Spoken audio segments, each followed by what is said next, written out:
Hello, my name is Victor Jasny. I'm a second year student in Applied Physics and Instrumentation at the Technical College of Blois, and I participate in the MP National Challenge. During this challenge, we are 5 pairs, and we have 1 year to make a sensor which can measure physical quantity. Initially, we had to go to Clermont-Ferrand to meet the other IoT of France and see which team makes the best sensor, but this competition is cancelled because of the coronavirus. Concerning the project, I'm alone because we were an odd number in the group, but it's not a problem for me. I like work alone. I have to make a sensor which can measure the Young module of an inner tube.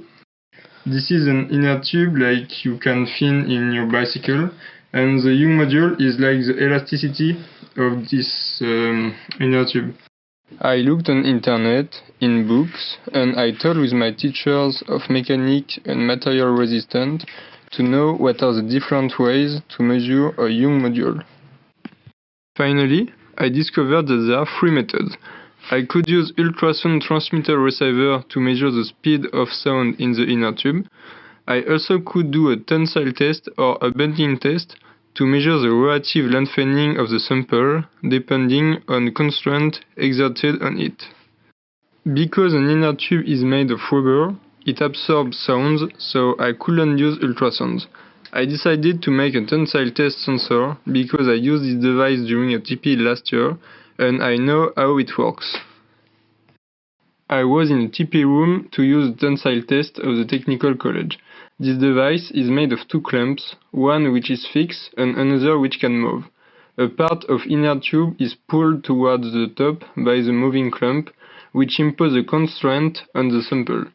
The device measures the relative lengthening of the sample, and after that, a software makes a curve which represents constraint versus relative lengthening.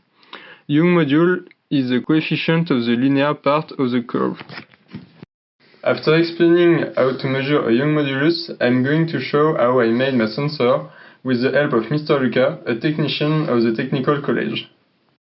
I drew diagrams to explain to him what I wanted. In the first time, he made a big frame in steel, he attached 2 pulleys on top of it to pull the sample, and he fixed a clamp at the bottom to lock it. We talked during a long time about which type of clamp we could use to lock the upper part of the sample.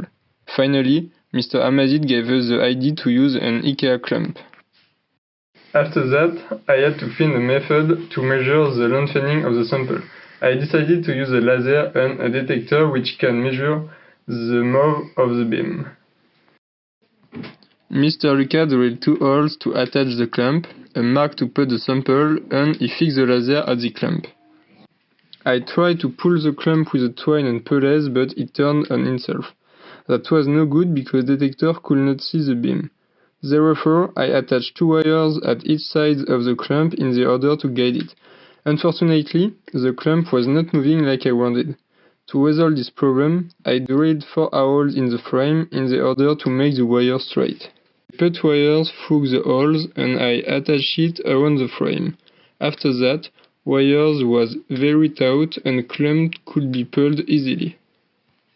I needed a 5 volts alimentation to power the laser, so I used an Arduino card which I connected to my computer. The paper where we can see the beam of the laser is the place where must be the detector. We can see that the red point is moving when I pull the clamp toward the top. This is how I will measure the lengthening of the sample. Technical College closed because of the coronavirus crisis, so I went back home. I broke my sensor, but I could not take the detector. I'm lucky because a friend lent me a caliper. I will use it to measure the lengthening. Mr. Luca made a support for the detector. I could use it to hold the caliper. I add pieces of foam to protect the caliper against scratches. There was a gap between caliper and paper, so I cut a wooden plank and I fixed it to the form. It will be easier for me to make the measurement. I finished the realization of my sensor, so now I can start to measure the Young module of an inner tube sample. To measure the constraint on the sample, I used the results that I got with the tensile device on the technical college.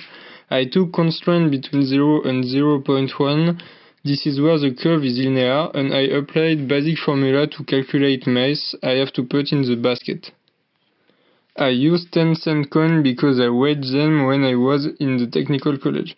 I decided to measure 10 different values to avoid uncertainties. When I put one coin in the basket, I measure lengthening of the sample. Before I began measurements, I set the caliper when constraint on sample was 0 megapascal. Once I finished measurements, I wrote the lengthening on Excel. I calculate the relative lengthening and I drew the curve which represents constraint versus relative lengthening. I calculated the coefficient of this curve, which gives us the Young modulus. So this is 1.4 megapascal for this inner tube.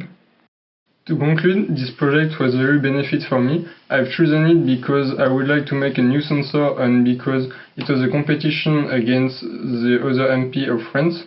I learned a lot of things in electronic, mechanics, metal resistant and optic. I also learned to manage a project, respect deadlines and work with other people. Even if I would like to go in Clermont-Ferrand, I have not any regrets about this project. I would like to thank Mr. Sadonizik, who guided me and who advised me during all the project, Mr. Este, who helped me when I had mechanic problems, Mrs. Séverine Boucaud-Gaucher and Mrs. Isabelle Monolafez, who helped me to understand the behavior of rubber, and particularly Mr. Lucas, who helped me in the realization of my sensor. I hope you enjoyed this video, and if you have any questions, don't hesitate to ask me.